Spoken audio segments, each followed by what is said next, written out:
Finally বন্ধুরা SSC তরফ থেকে অর্থাৎ স্টাফ সিলেকশন কমিশনের তরফ থেকে এসএসসি জিডি কনস্টেবল 2024 এর সিবিটি এক্সাম স্ট্যাটাস জারি করে দেওয়া হলো। তোমরা অন স্ক্রিন দেখতে পাচ্ছ। গতকাল এসএসসির তরফ থেকে জানানো হয়েছিল যে 26শে জানুয়ারি থেকে তোমরা তোমাদের স্ট্যাটাস দেখতে পাবে। তো আজকে 26শে জানুয়ারি এবং আজ থেকে তোমরা কিন্তু তোমাদের স্ট্যাটাস অনায়াসে দেখতে পাবে।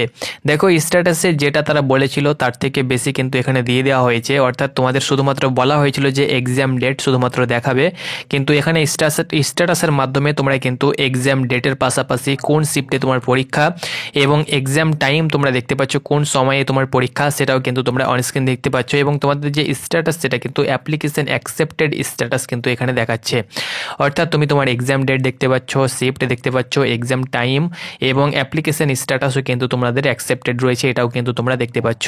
তো কিভাবে এই স্ট্যাটাস তোমরা দেখবে সেটা আমি তোমাদেরকে বলে দেবো। তার সঙ্গে সঙ্গে অ্যাডমিট কার্ড, যে অ্যাডমিট কার্ড তোমরা ডাউনলোড করতে পারবে, সেই অ্যাডমিট কার্ড তোমরা কবে ডাউনলোড করতে পারবে। দেখো এখন কিন্তু তোমরা অ্যাডমিট কার্ড ডাউনলোড করতে পারবে না। ধরে নাও আমি এক্সাম্পল দিচ্ছি, যাদের প্রথম দিন পরীক্ষা পড়েছে 4 তারিখ যাদের পরীক্ষা, তোমরা জানো যে 4 ফেব্রুয়ারি থেকে 25শে ফেব্রুয়ারি পর্যন্ত তোমাদের পরীক্ষা হতে চলেছে। তো 4 তারিখ যাদের পরীক্ষা পড়েছে 4 তারিখ, তাদের কিন্তু অ্যাডমিট কার্ড তারা কিন্তু 1 তারিখ পাবে, অর্থাৎ যেদিন তোমাদের পরীক্ষা তার 4 দিন আগে তোমরা কিন্তু অ্যাডমিট কার্ড পাবে।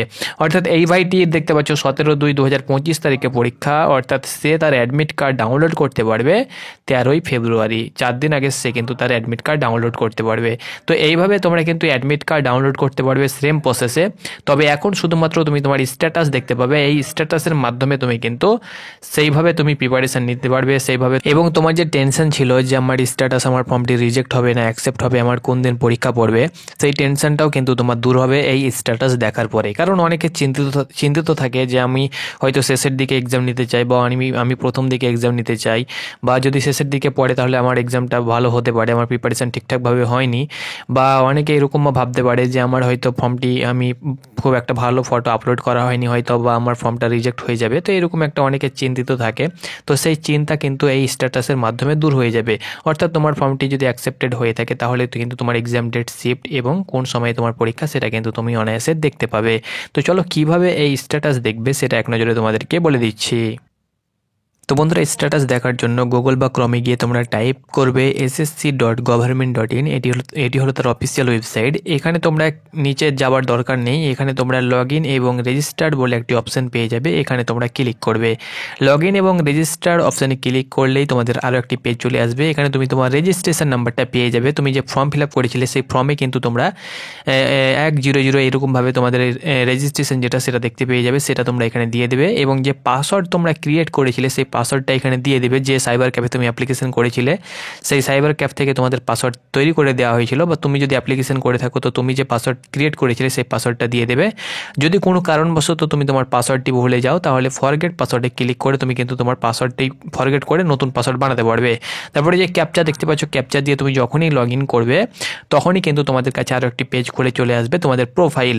তবে আমি রেজিস্ট্রেশন নাম্বার এবং পাসওয়ার্ড এবং ক্যাপচা দিয়ে যখনই লগ ইন করছি বন্ধুরা, তখনই তোমরা অন স্ক্রিন দেখতে পাচ্ছ এইরকম ড্যাশবোর্ড আমার কাছে চলে আসছে, এরপরে কিন্তু নতুন পেজ আসছে না। অর্থাৎ এই টাইমে কিন্তু প্রচুর পরিমাণে সার্ভার তোমাদের প্রবলেম চলছে, কারণ এই টাইমে সকলে তাদের স্ট্যাটাস দেখার জন্য তারা নিজ নিজ ফোন থেকে তারা কিন্তু একই জায়গাতে ভিজিট করছে, অর্থাৎ প্রোফাইলে তারা আসছে। এই কারণে কিন্তু এই টাইম প্রচুর একটা প্রেসার পড়ছে, কারণ অল ওভার ইন্ডিয়া মিলিয়ে অ্যাডমিট কার্ড স্ট্যাটাস জারি হয়েছে এই মুহূর্তে, সেহেতু সকলে তার স্ট্যাটাসটি দেখার চেষ্টা করছে। এই জন্য তোমাদের এই মুহূর্তে সার্ভার কিন্তু অনেকটাই জ্যাম রয়েছে বলতে পারো। তো সার্ভার ফ্রি হলে আমি তোমাদেরকে দেখিয়ে দিতাম, তবুও তোমরা চেক করতে পারো। আশা করছি রাত 12টা 1টা 2টো 3টে 4টার দিকে তুমি কিন্তু অনায়াসে চেক করতে পারো, দেখতে পাবে অনায়াসে। তো তোমাদের চলে এসেছে, চাপ নেওয়ার কোনো প্রয়োজন নেই। সার্ভার ফ্রি হলেই তোমার লগ ইন করে তুমি কিন্তু চেক করতে পারবে। তো তোমরা কে কে চেক করেছো অবশ্যই তুমি কমেন্ট বক্সে জানাও, এবং কোন ডেটে তোমার পরীক্ষা পড়েছে অবশ্যই সেই ডেটটা মেনশন করে দাও কমেন্টে, যে আমার দাদা এই ডেটে আমার পরীক্ষা পড়েছে। এবং তোমার মক টেস্ট তুমি দিচ্ছ, মক টেস্টে তোমার কত নম্বর আসছে সেটাও অবশ্যই জানাতে ভুলবে না, তাহলে আমি তোমাদেরকে বলে দিতে পারবো যে তোমাদের পার্সেন্টেজ পাস করার সংখ্যা কেমন থাকতে পারে, বা তুমি পাস করতে পারো বা পাস করতে পারো না সেটাও কিন্তু আমি তোমাদেরকে জানিয়ে দেবো। তো অবশ্যই মক টেস্টে তোমার কত স্কোর আসছে অবশ্যই তুমি কমেন্ট বক্সে জানাতে ভুলবে না। ধন্যবাদ।